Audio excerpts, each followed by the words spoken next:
can't even project the roadmap. That's a weird That's thing, right? true. As in, nobody thought when all these partners were building Shopify, nobody thought that Microsoft will come up with the Shopify. To be fair, True, but still there are other things which are still open. yeah, Magento and all those e-commerce portals. It's right. like Microsoft marrying with one of the product. Yeah, as in Microsoft, I guess can see the trend where the market is moving, where customers are utilizing most of it, and it makes sense to make that as a base product because then you have a Microsoft guarantee more or less to make sure that it will be retained and it'll work as it is expected to be. Yes. Okay, but we are already at our time. Abhinav, Vijay, Sam, Manish, Sandeep. There. Hi, Danny. Hello. Good evening. Good evening, Sandeep sir. Good evening, everybody. Good evening, Vijay. Okay, so today is our what 93rd PC Open discussion. It's been pretty bad here weather-wise. It's raining, so if my screen goes for a while, don't worry. I surely have a backup, which will take some time to restore the power. But the cloud got busted here and in the neighboring state yesterday. So there are situations with power and all where we are struggling a little bit. Okay, so if you're watching the recording later, hey, you register every week on this link. This link normally gets updated by tomorrow. And if you are here in the meeting, then drop your name and email, and you don't have to register going forward. For today, as we discussed last time, I didn't find an actual example, so maybe we can try out something on Power App if that makes sense.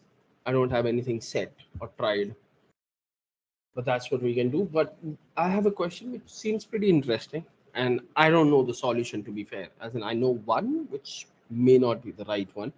So let's quickly talk about that question, and then we'll jump into the Power App thing. So the question is this, which is the default AL code does a filtering based on an AND condition rather than an OR condition. So is there a way that I can do a AND or OR together? Assuming the scenario is that in the table there are two columns, and the two columns, let's say name, first name and the last name, these are the values. And the request is that can I filter something like this? Is it possible? Doesn't it in the old code where sales price used to get filtered, starting it and it did used to get filtered? The old sales pricing engine? Yeah, Let's look at that.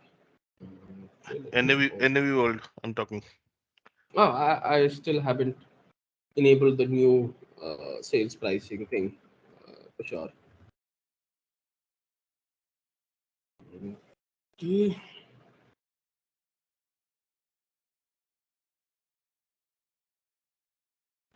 Navigate. No prices.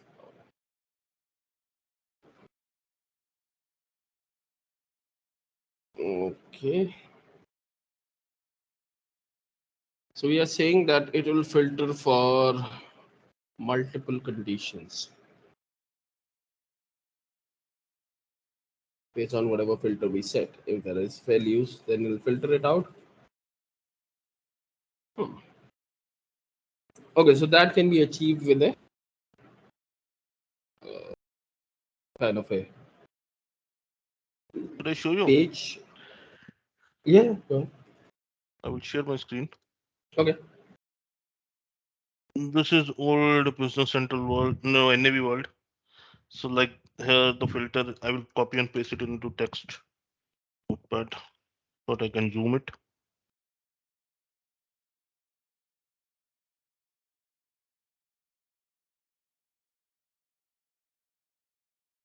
So this kind of things are possible, right?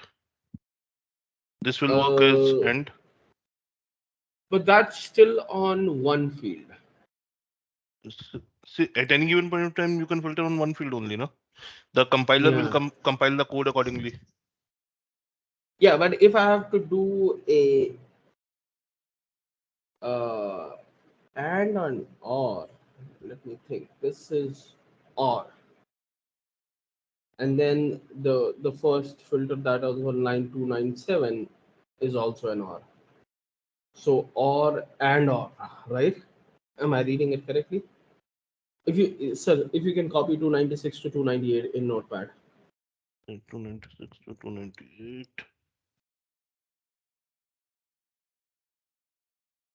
There it is. So the first one is a static filter on the item number, and then Yes. there is an or, Hmm. and then and, where ands are or. So he can do a set range of, not a set range. He will have to do a set filter of column one, and then Yes. also a set filter of column two. But then what happens if there is a name? And I'll take his example. If there is a name which starts with, the first name is Saurav and the last name is Endo, that value will also appear. The filter between two fields are not there. That we Right, know. that's what I'm saying. Yeah. Um, So that the only way, let me share my screen again, is I guess using the mark record, but that will be a little bit time consuming if you go that route, because you don't want a combination of these. As I'm reading the question, I think he is specifically looking where column one is this and the column two is this, or the column one is this and column two is this. So the only way is that first you do a kind of a set range or a set filter here, and then do a set range set filter here, and then mark that record, remove the filter, search for the next one, the first column again, the second column, and mark the record again if it found, and then display the result. Any other thoughts on that? I guess yeah, the mark is on. concatenate. So add both the values in one field in a dictionary object and then filter.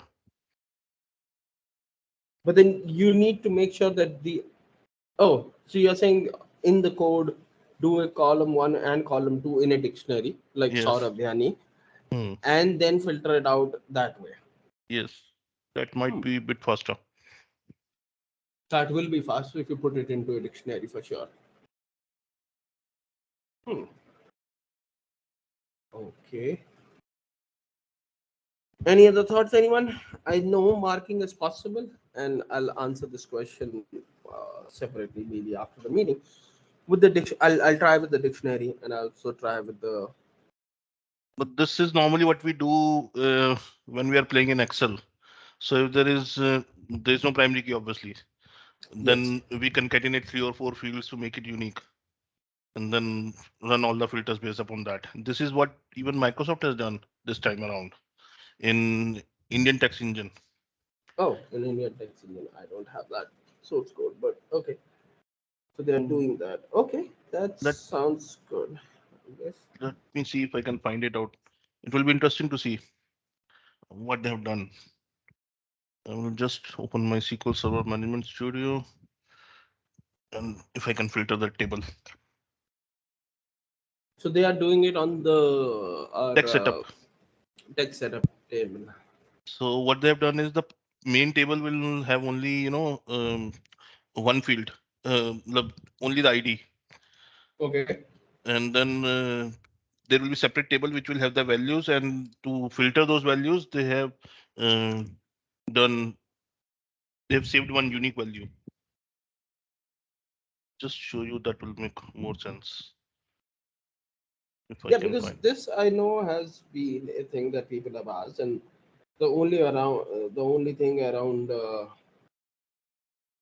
doing an and or together infiltration was only using mark records in the CAL. Can I But show yeah, my maybe screen? dictionary can solve. Yeah, please.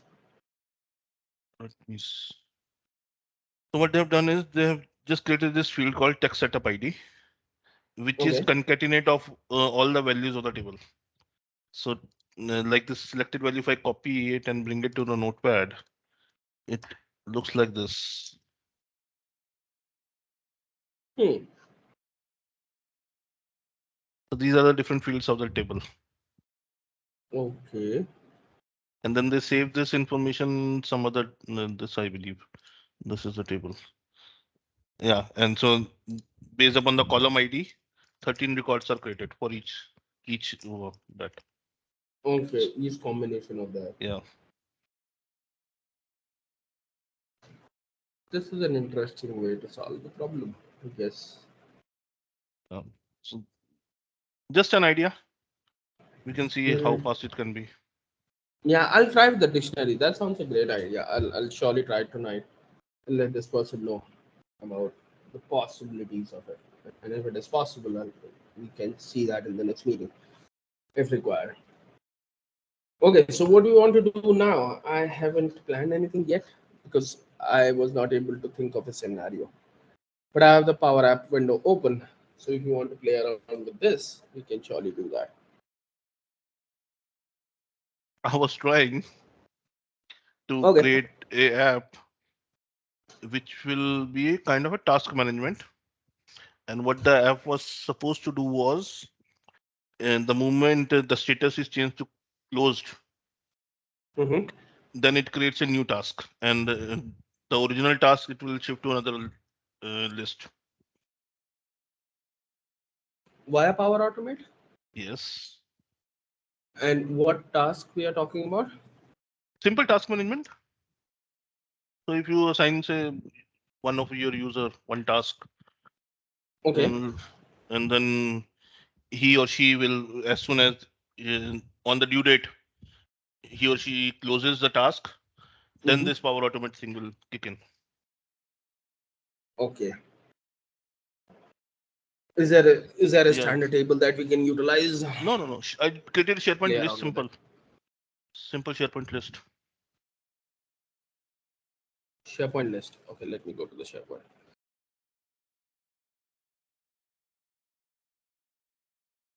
So I never use it. Wow. No, I should have. Okay. So here's the SharePoint, and then you want to create a SharePoint list, which you do. Let's say let's go into this, and then what is that option? Site content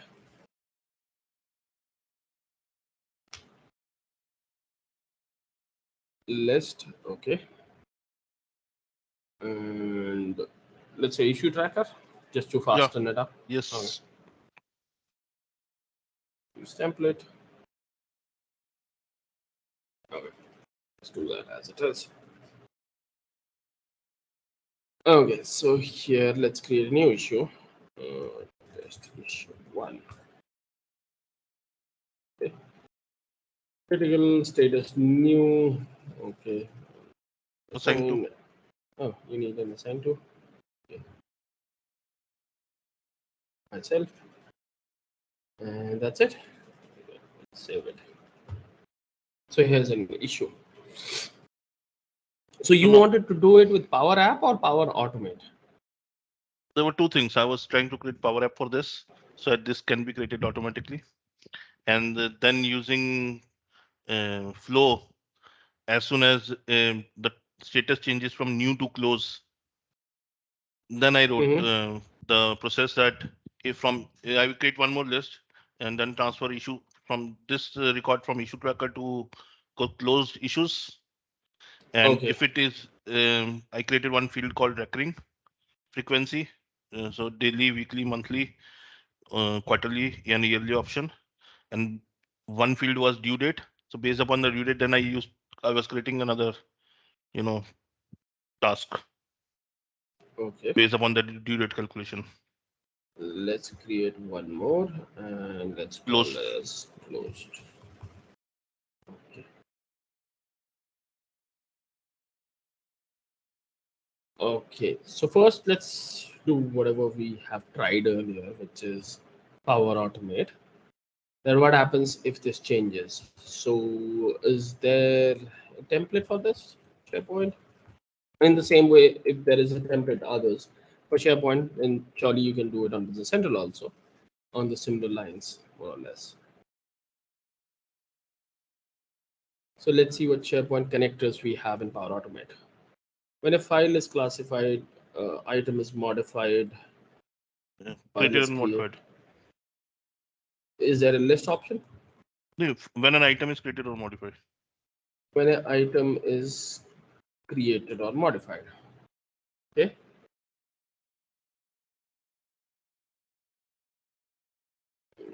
Okay, it's connecting. Sign in. And now let's do the site, which is this side. Yes. And then there is a list it is looking for. Okay. Issue tracker. List column by view. Okay. And then we have leave this a new step Okay. condition. What should we search for? Condition. Condition, yeah.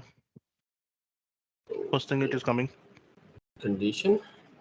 So now here we have to select that field based upon which the What is value that? will change. Status. Yeah, status value. Status of the issue is equal to. Closed. We have to see what's the option there are in the list.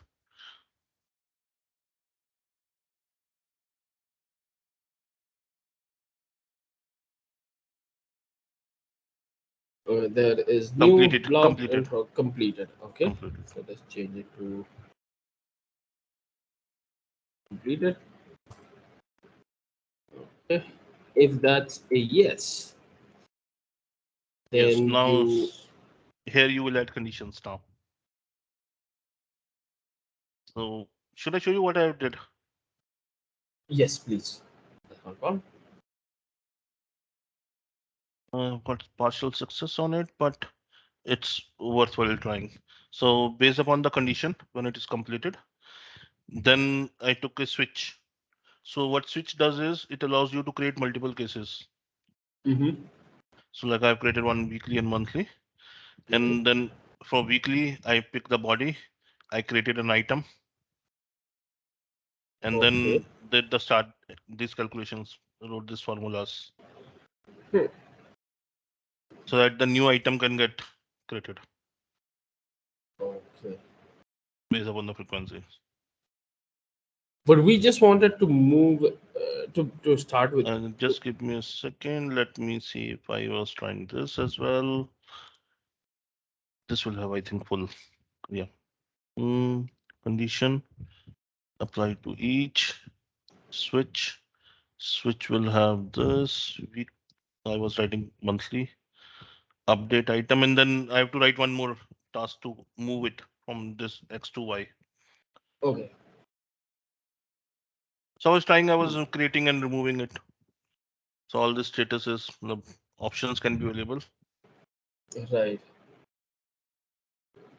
So yeah, it's on those lines of no code, low code approach. Yeah. But this was a good idea. This I was just I initialized certain variables to calculate days from due date. Yeah, there are so many things. As in, I was trying something, didn't reach anywhere using the Power app. I was trying to do a QR code scanner, I guess. The idea was to generate a QR code for an item, scan it from your mobile device, and it will return you, let's say, the inventory of that item from Business Central. But I guess the limited knowledge on the Power app is where I guess I'm getting stuck. So maybe I'll have to start working on that area of Power app. Let us pick one topic and then over a period we can work on during the week maybe. Okay. Anyone else interested in playing around with Power App? And I'll share my screen. Yeah. Let's think of a scenario, and if you have a problem, that's great. If you don't, then let's think of a scenario. And Manish, you were saying something?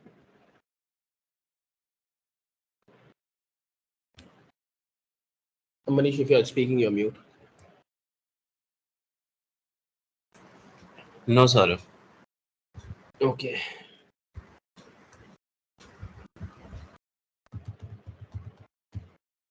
In fact, Any scenario, anyone?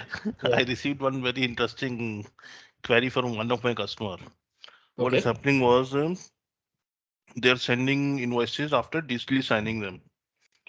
And I'm Right. not talking about electronic signature. I'm talking about digital signature, which attaches a from certified Signature on the send. Yeah. CA authority.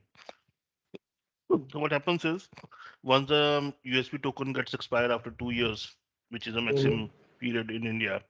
So after 2 years, if you open that PDF, then the signatures are not shown as verified. The only way is you go to a different level of signature, which are long-term signatures.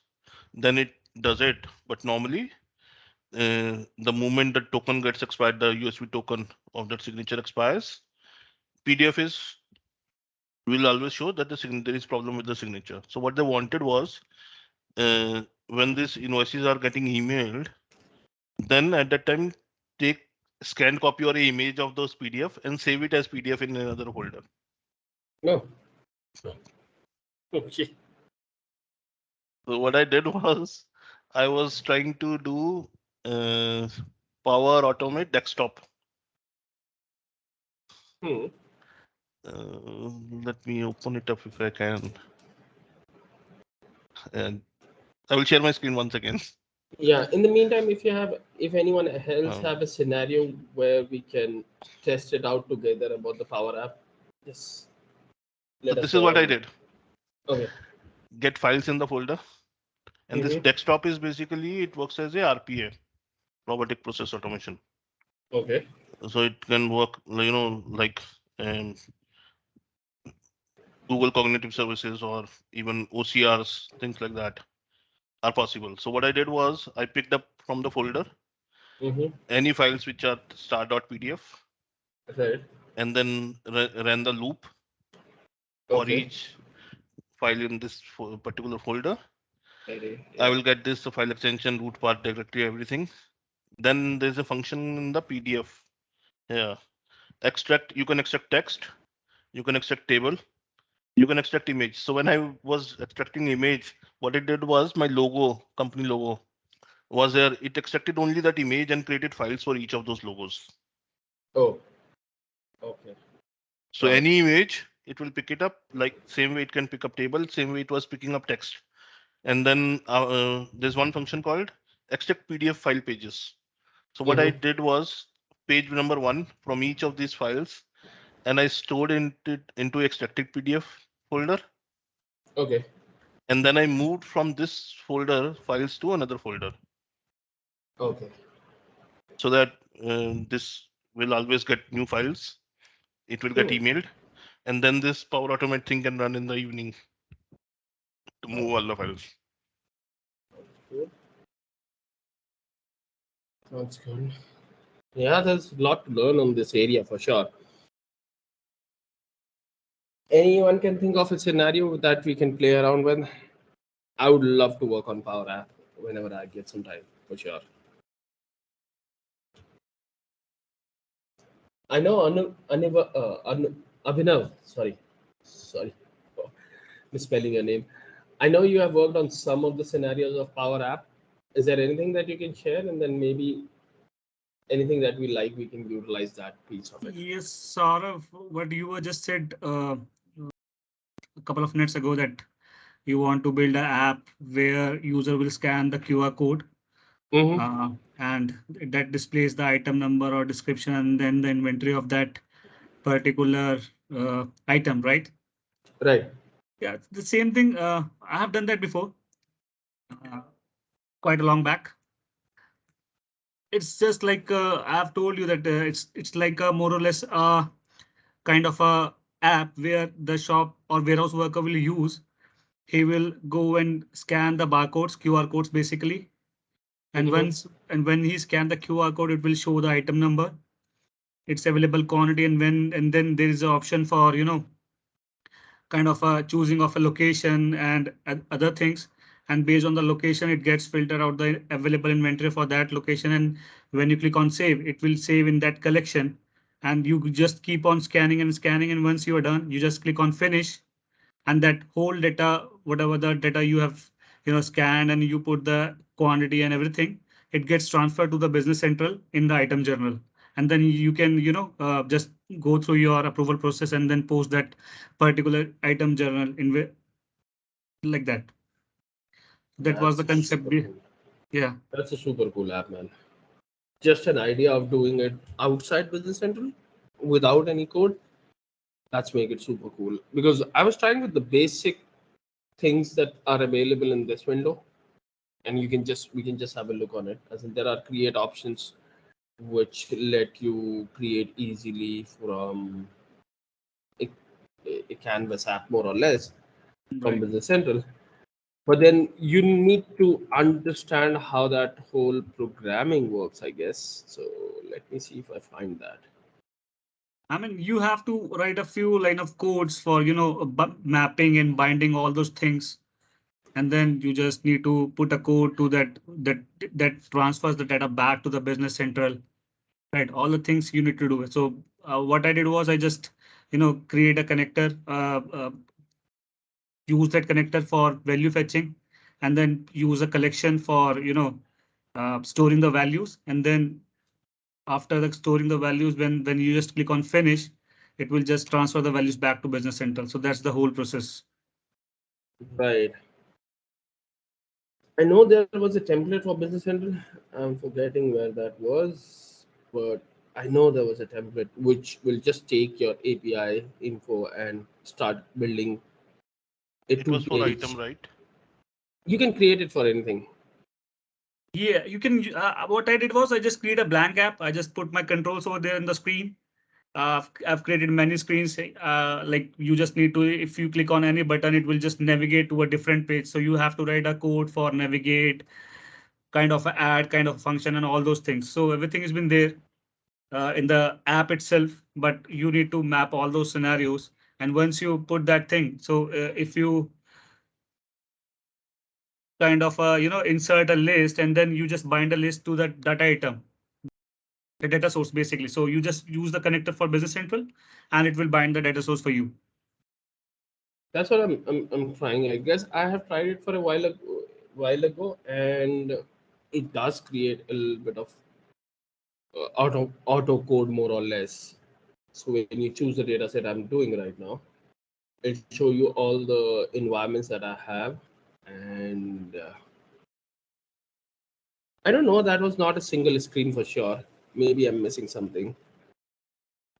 You have to add the screens, and you just need to use your controls. So every screen, if you see this thing, that even edit button has its control, even that the arrow has its control. So if you click on arrow button, it will show you as a another kind of a tool. I mean, Can you go to Yeah, the solutions option in the bottom on the left side panel?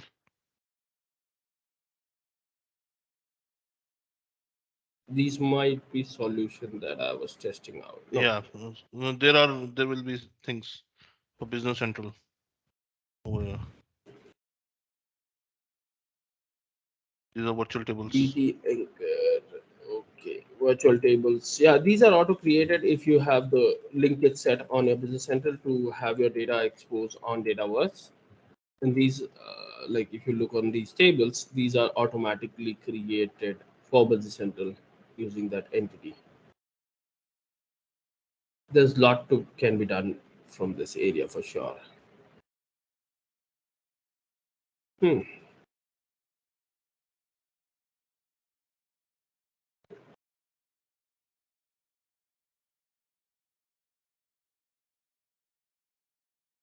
It's a blank app, and there used to be a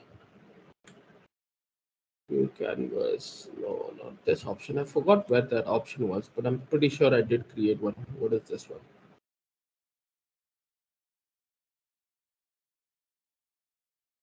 Oh.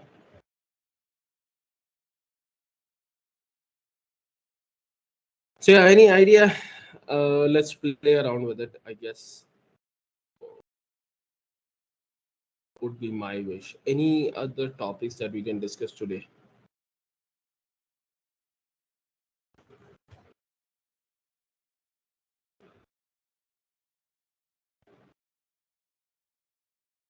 Did you get a chance to go through that? What's new? I did not, but let's visit that if that makes sense. Do you have the link somewhere handy? I can otherwise find it for sure. I will have to Google it. Yeah, let it's going.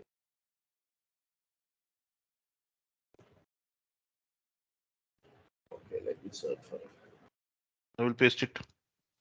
Yeah, if you have it, please. Otherwise, I'll search it. Got it. It's in the chat. Okay. Let me open this up and drag it here. Okay, there are some cool things that are. Let's go to the developer section because that's what I'm interested in more or less. We did talk about this. I don't know when this is going away, but this is taking time. Exclude temporary records while debugging record writes. Exclude try function. Field area. Yeah, this is important, and this is super cool that Microsoft is doing that. And I'm hoping that this works with extensions and all. So if you don't know this, a control is not visible on a page if you add it on a page extension until unless you define an application area for it. And a page or a report is not visible in Business Central until unless you define the application area and users category. These are the known kind of features in Business Central. And it was very hard to kind of set the application area on each and every field. Yes, there were some VS Code extension which made our life easier. One of them which I use very frequently is AZAL extension, and I have talked about it in past about this. This extension, if you use the wizard to create a page using this AZAL extension, this one, it'll automatically add the application area on each field that you add. It'll also allow you to have the wizard like this, where you can add an object like in the old versions of Nav. It gives you a wizard option, and that makes it easier, which also automatically adds the application area and tooltip properties. But people who are not using it find it hard to use to set application area on each and every field, and that's where this feature that's coming up in the next release fill up that gap. So the application area can now be used without users category on page to provide a default fallback for control without forcing search functionality. There's no impact on search. Users category and application area will still be required, but there was a warning on when you create a new object and you don't specify these values. So like if you have a report, let's take an example of a check report, which doesn't get added into the menu so that you can search it because there is a setup around it. So if you are building a check report and you don't specify these properties, especially users category, you get a warning on the object that you need to specify users category, which is technically not true because I don't want this report to be searched. It's part of a menu. So maybe that error will go away with this. And if there are page control without application area, then they will inherit the application area on the parent page. So if while you're creating a page extension and the page itself, let's take an example. I have it somewhere open. Okay, I have that. Okay. So if this is a field, as of today, you have to define these application area everywhere. But if I do, what was the shortcut? I forgot now. What's that? Okay.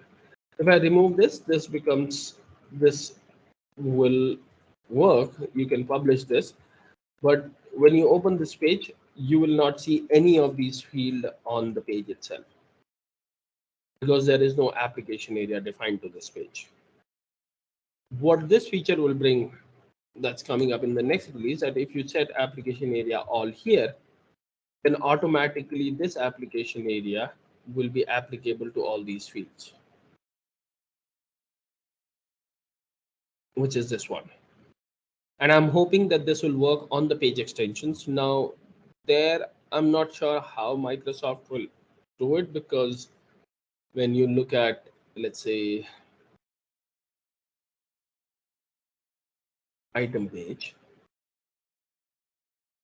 the application area is not set in the page itself. So I doubt that will work on the page extension. But they've Because written one line for it, right? Oh, sorry. They've written one line for it for the extension as well. In the Just article. one more minute. I guess I gave the wrong example. I should have been looking at item list, because item card is a page which is not visible by default. What you see on the screen or what you can search on the screen is item list.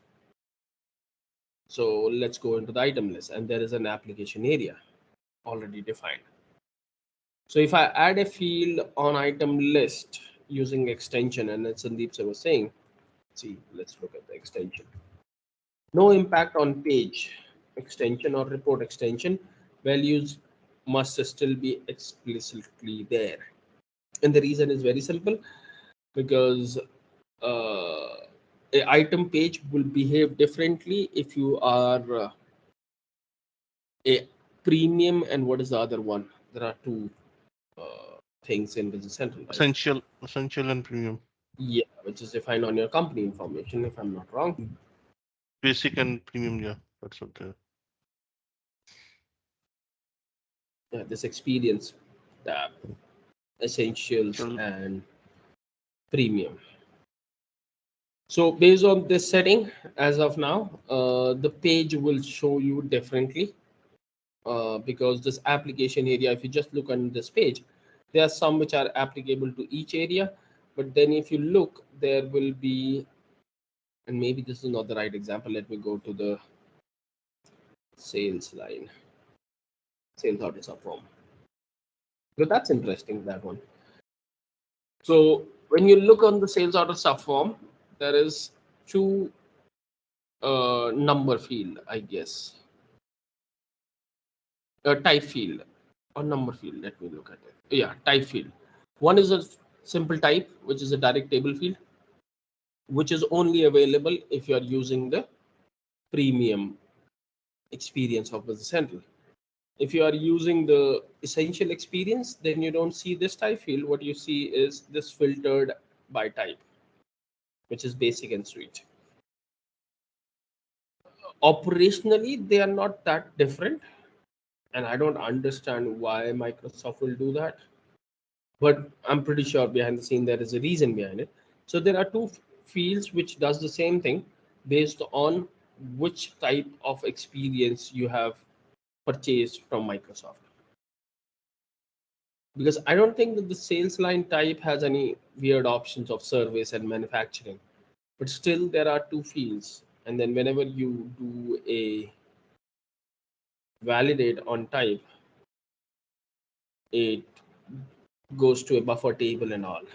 Whereas in this case, it directly goes into the validate options of that field.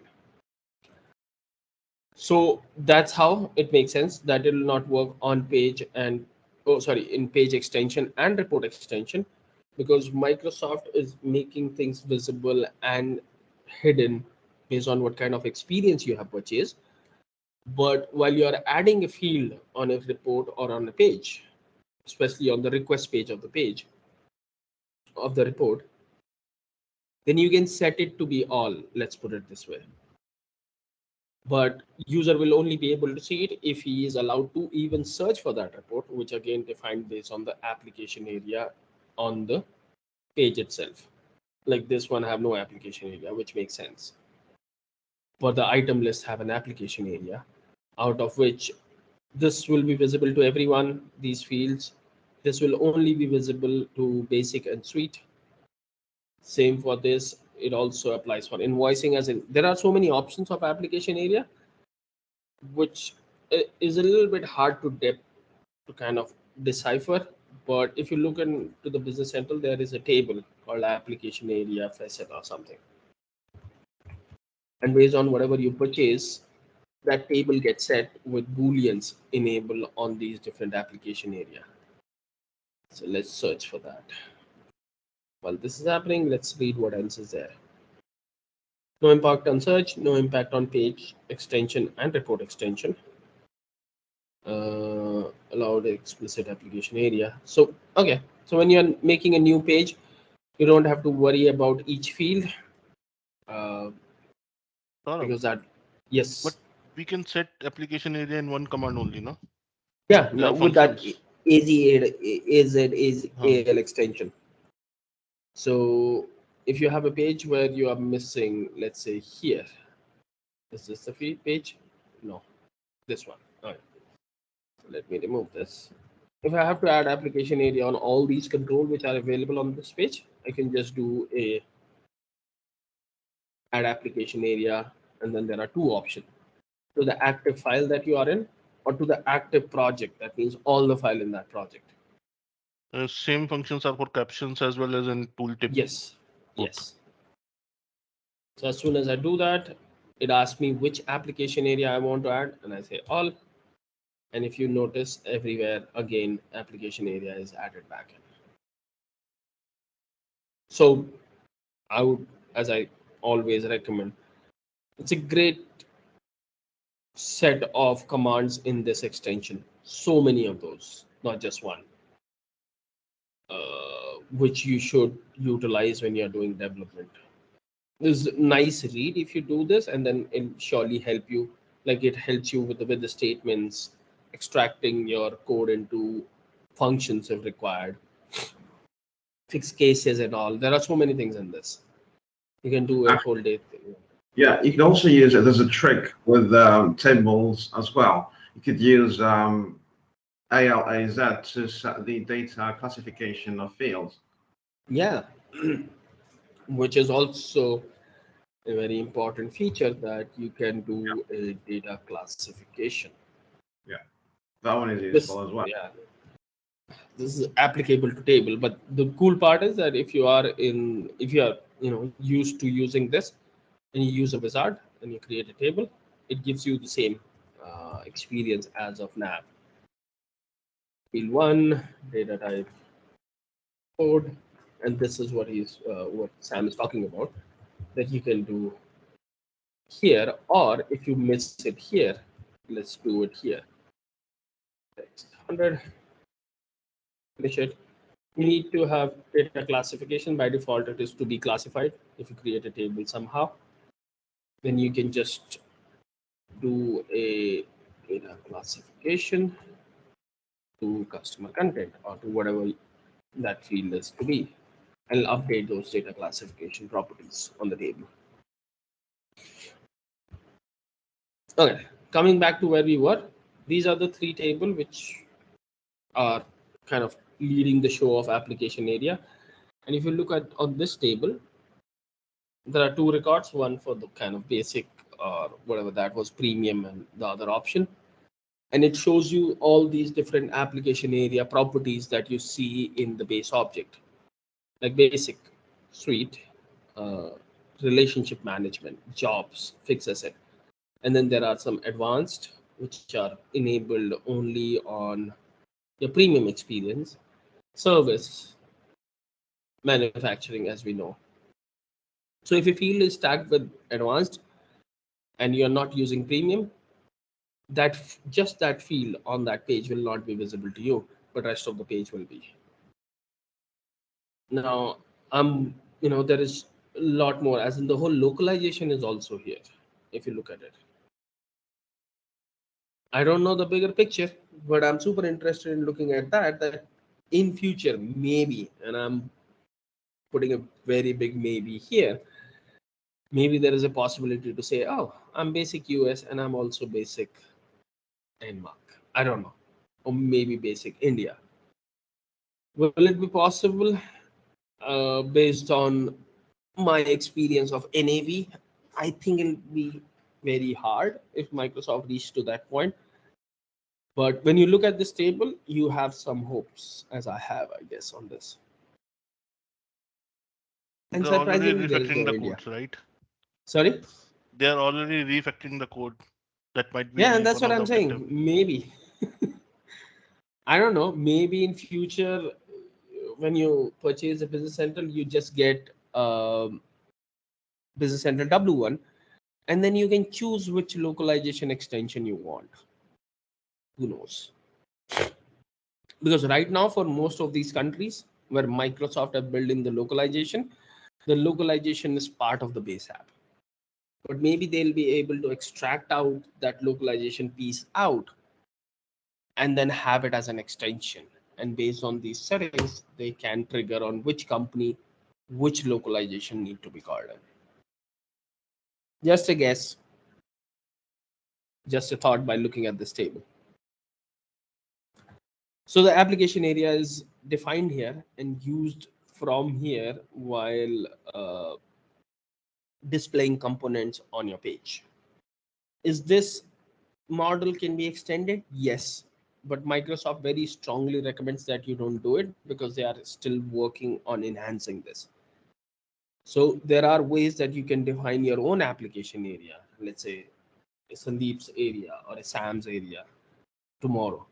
But and there are possibilities, but Microsoft still highly recommend not to play around with this because they are working or enhancing this area when you read more about application area settings. So that is one cool thing, that when you create new objects, you just can set application area on the top of the page or the report, and you don't have to worry about the controls that you are adding on that object. Record tooltip has a new property key indicator. Now that's interesting. What is this?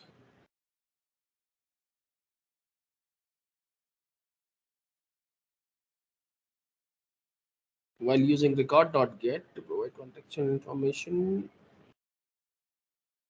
with PKX in the record tooltip.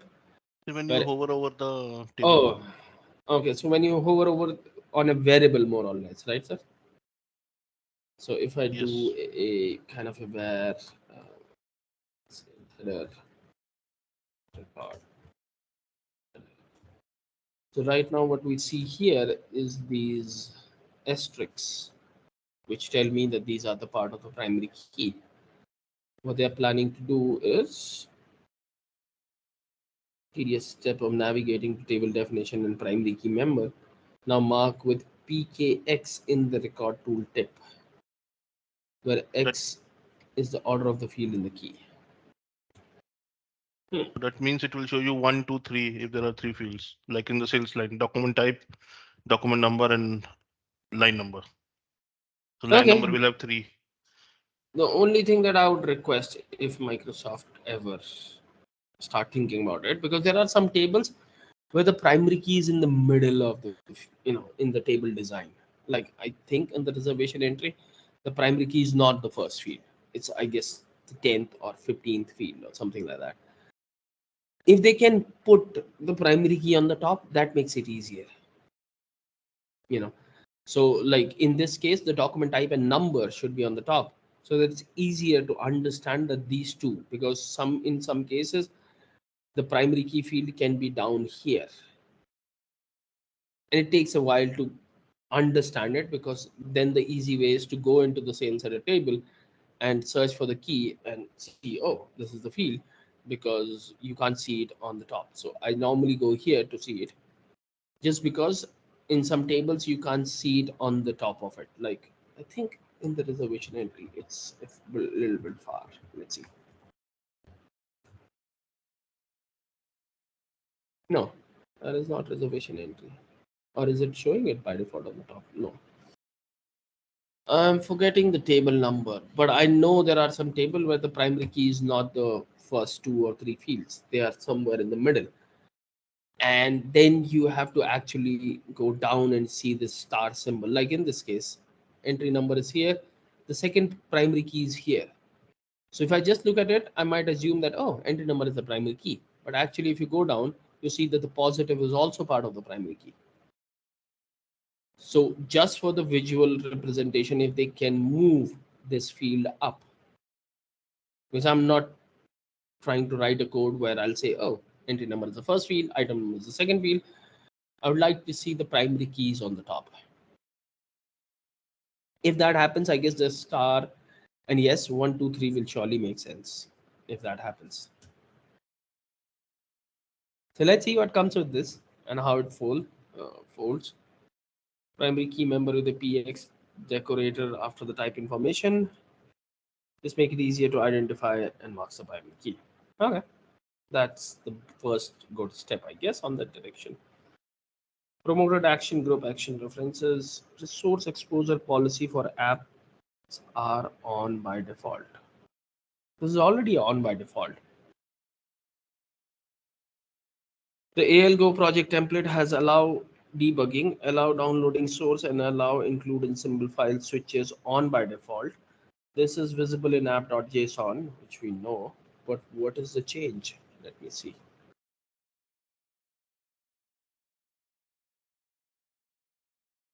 Okay, maybe this is an old one. Let me create a new one.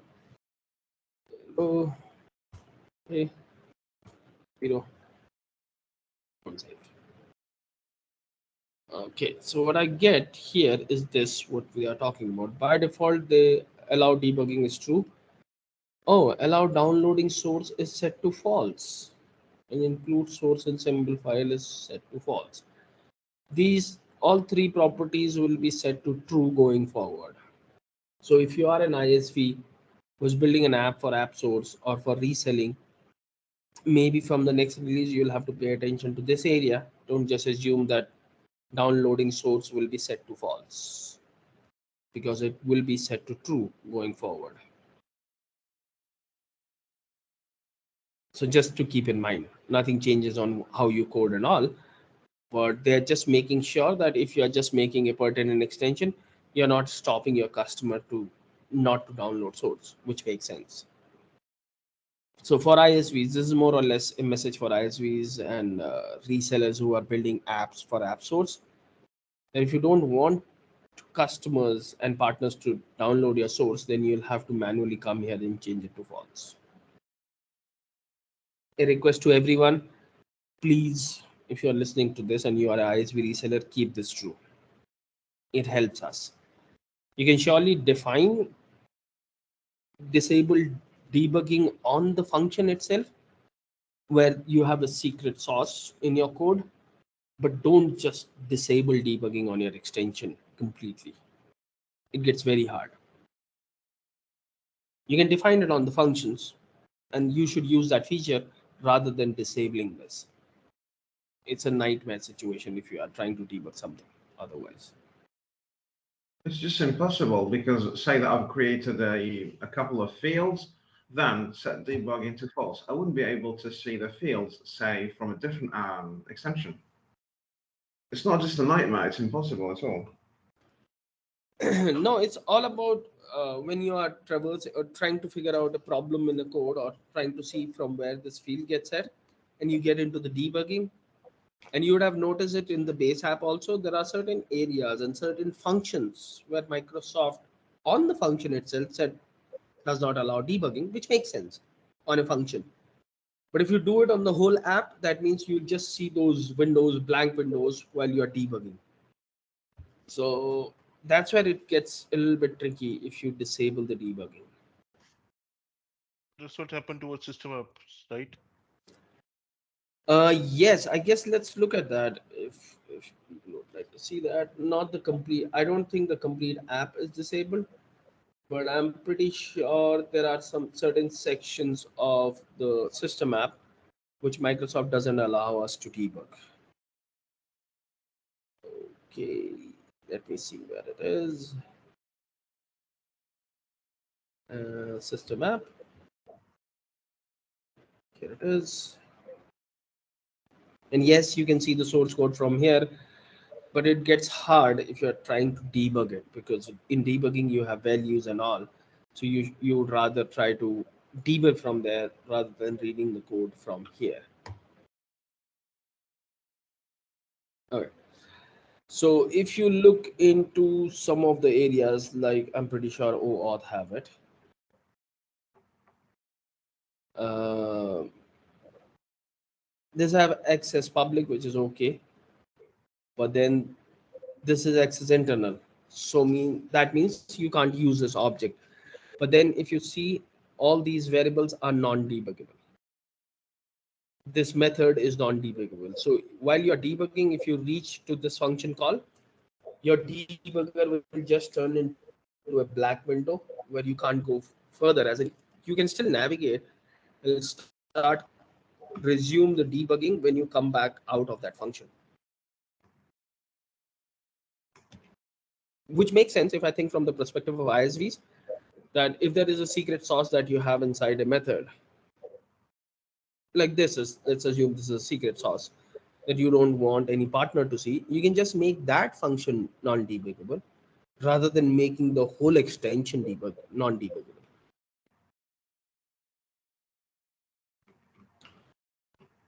Okay, so yeah, just try to keep allow debugging true and hide areas where you think it's very critical to your app so that no one else can see it.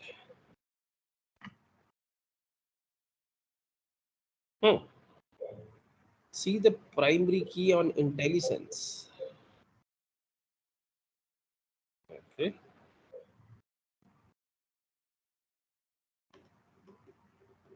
Okay, the same thing. Okay, the same thing. Nothing changes over there. Specify completion of IntelliSense character. Use option access in syntax and formula. What is this? Instead of number, now you can specify database. Oh, in case of Properties. source view and table Option. relation. So developers have to specify the integer ID of the target object that wasn't user friendly. Makes sense. Does the AI language now support using option access syntax in the formula property? Okay, that sounds good. We can now do a constant database custom, which makes more sense.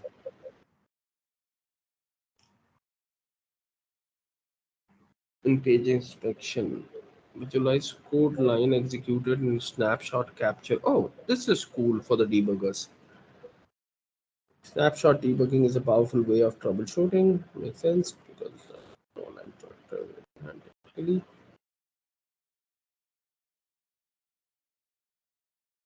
during the snapshot playback in Visual Studio Code, the left-hand code editor contains a vertical visual bar to indicate which code was executed in the snapshot capture. So if you have recorded, let's say, code unit 80 in the snapshot, you don't have to worry about all the lines that are there in code unit 80. It'll just uh, tell you which of these lines have actually been executed. Now, I'm trying to remember of an old nav 2009 or previous version. There was a tool, right, which used to show you that out of this whole code, only it used to color those lines, that these lines were executed. Code coverage. Code coverage, thank you. So code coverage used to do that, where it will show you that yes, this code while you're posting sales order went to code unit 80, but it didn't ran all 6,000 or whatever number of lines were there back then. It will tell you that only these lines were ran. So that thing is kind of coming back into your snapshot capture when you're rerunning your snapshot. And you can even control the color of the gutter bars. Access database row. I am super interested in this. Let's see what this brings up, because it's very hard right now to kind of move data between fields if you have an old field and you're trying to move that into a new field. This was very hard. I'm hoping that they are using the power of the upgrade code units that NAV had. Well, that was super simple with that. So if they can do that, we'll save so much time by writing all these loops that we have written till now in AL, when you have to move or switch fields between the table itself. The most important thing is that this will be done in a set-based manner, not in a repeat until loop. Yeah, because that's nightmare when there are so many records. And the CL upgrade coordinates were super cool with that. You can just delete that field, write an upgrade statement. It'll automatically move that data into a temporary structure, and then you can push it back again easily. So if that can be done, that'll be great on a field level. The problem with that was, I believe, um, when it was transferring from one to a temp It was table, using regref field set ref, yeah. base, and then it was using set function. But when Yes. you have to write it back to the main table from the temp, then it was repeat until loop. Yes, that's true. So let's see what they come up with that. Anything else, sir, that you found super interesting? A lot of things on the functional side, Okay. but nothing as such. Okay. Any thoughts about the next week? I'll surely start working on that because last week I didn't have any idea what you wanted to look at. Any problems that you're facing or anything that you have heard and doesn't know much about, and I can spend time on it. I'll be happy to do that. Saurav, can we look into some JavaScript in AL? Control add-in? Control add-ins, yes. Okay. You have any request or any thoughts on what kind of control add-ins we are looking at? Yes, actually, let's, what do you say, if we can connect OneDrive or not OneDrive, you can say FTP. Let's suppose upload a file in FTP through JavaScript. Okay. That I don't think I'll be able to do it on the weekend, but I'll surely try it. Let me write it down. Or anything other can suggest. Just need to know how this JavaScript can be. I'll have to learn the JavaScript, my friend, first. That's still something I've super foreign actually to me. have a few work I've done in JavaScript to pop up the things and all. I can share with you. So that's one of the example, but I haven't integrated, or you can say any such as with FTP. I haven't done that. So is it possible in JavaScript? So I was wondering if we can do that. Yeah, as in control add-ins were there in NAV also, and I've never played around with that for sure. Okay, So let's see. I'll think about it. That sounds a cool sure. idea. Anyone else? Anything? We used it once in NAV 2016, Mm-hmm. integrated it with Google Maps Wow. to get that geolocation. There was something in NAV or Business Central, I guess, where you can tag it to. Location was there. Location is still there. The problem is that it's not available for all countries. Bing Maps. Yeah, where is that? I forgot. Uh, I guess there was something like Sandeep sir, sorry to interrupt. No that. problem. I can see those examples that JavaScript is mainly used with the HTML type of code. So See, your Google. basic idea is JavaScript can be used for a lot of things. Like for digital signature, also you can use JavaScript. Okay. So anything which you want to do on the browser, because you don't have access to different things, you can use Mhm. JavaScript to execute those codes. I will see if I can find some examples. Okay. Okay. Anyone else? Anything?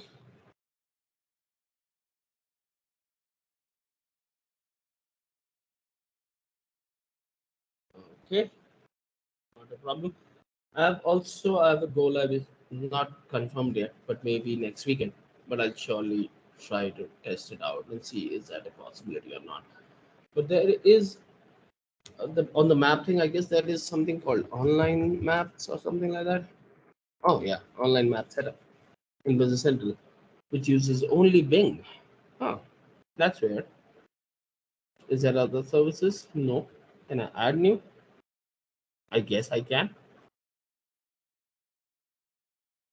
Let's see. I'll have to see what the hell this is and how this is. Because it has some parameters in it. It seems interesting. Is the map's address and then where 1 is equals to 1 plus 2 plus 6 plus v plus r. Okay, I'll look at the Java control add-in. I'm pretty sure this is also ran via Java control add-in somehow. But let's see how that one works. And for FTP, you can use other things as well. Like there's a article by D. Milani where he talks about doing it using Power Automate. Power Automate. Yeah, so he's given the complete example how to do that. So if you can paste on the chat that link. Yeah, I guess yeah, FTP with Business Central is it's correct. there it is. Somebody have here it is on the screen. It's super simple to find it out, I guess. Yeah. Okay, yes. Okay. Yeah. But yeah, we can surely see if we can build small control add-ins in Business Central and see how that works. So you're using it from SaaS or from SAS. on-premise? SAS. SaaS. Fine. Okay. Anything else? Anyone before we leave for the day? No, sorry. Okay, thank you everyone. Sorry, I was not prepared because I didn't find an example in my brain to use Power App for today. But I'll surely think of some situations around control add-in next week and we'll meet then. Sure. Thank you, Tarab. Thanks. Thanks everyone. Thank you. Thanks, everyone. Thank you. Thanks, Saurabh. Thanks. Thanks, Saurav. Thanks, man.